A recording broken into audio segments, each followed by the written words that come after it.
Learning to work with willow, I always tell my students it is getting used to a different material, and even though it's very flexible, it's very strong. It takes a little bit of manipulation, like a willow workout plan makes your hands stronger if you're doing a lot of willow weaving.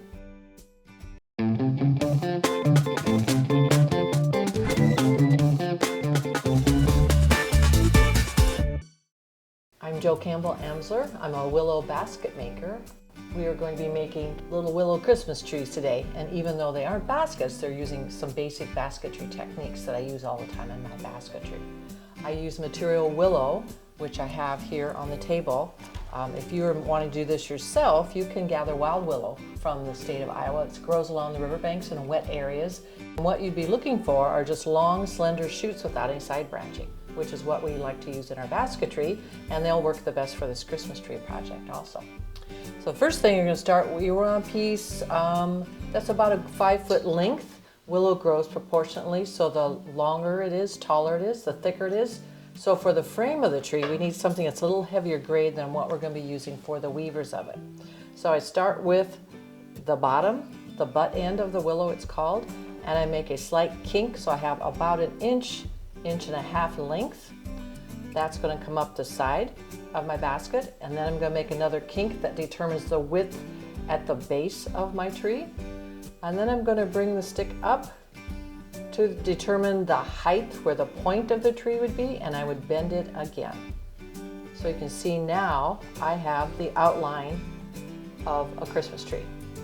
I'll trim off my extra length just at the bottom of where the tree will be, and I'm going to take a piece of masking tape to hold that temporarily in place. So I'll bring it back to shape.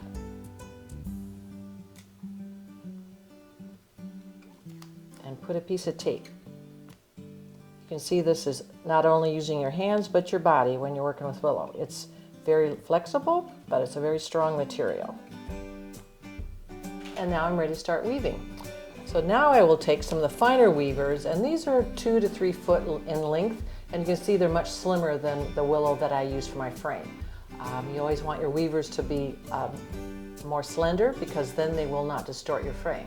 So I start with the tip end of the willow, and I insert it just inside the point.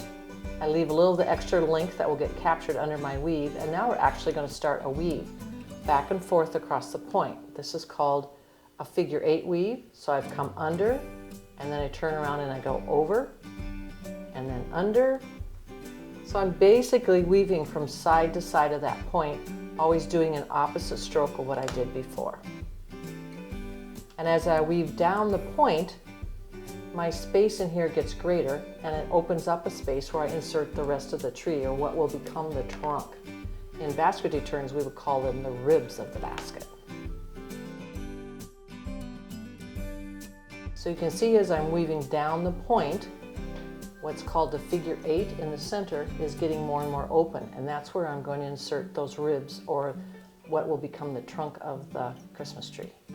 So I'm weaving down about, from the point down, a good 2 inches to 2.5. I'm going to look for a heavier grade willow, and I'll trim off some of the skinny end, and I won't be using all of the butt end of it. And I cut it to a point so it slides up into this space much easier. So if you look at the weave, you can see this figure 8 design. One end of this willow goes in one part of the figure 8, then I pull it straight through the center, decide how long I want my trunk to be past the frame, bend it, and bend it again to come back up. So now you have the trunk of your tree formed, and then you determine how far it's going to go up into your weaving, which it doesn't need to go very far, a ½ inch or so.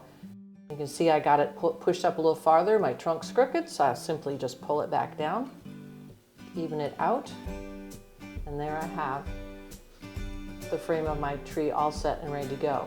At this point, I like to use hippo clamps or any kind of clamp. A clothespin would probably work, or a string if you didn't have any of those, to hold that trunk in place. Otherwise it wants to move around.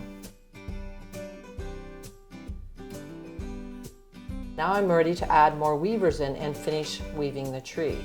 So at this point, this end has gotten pretty heavy and I want to start a new piece.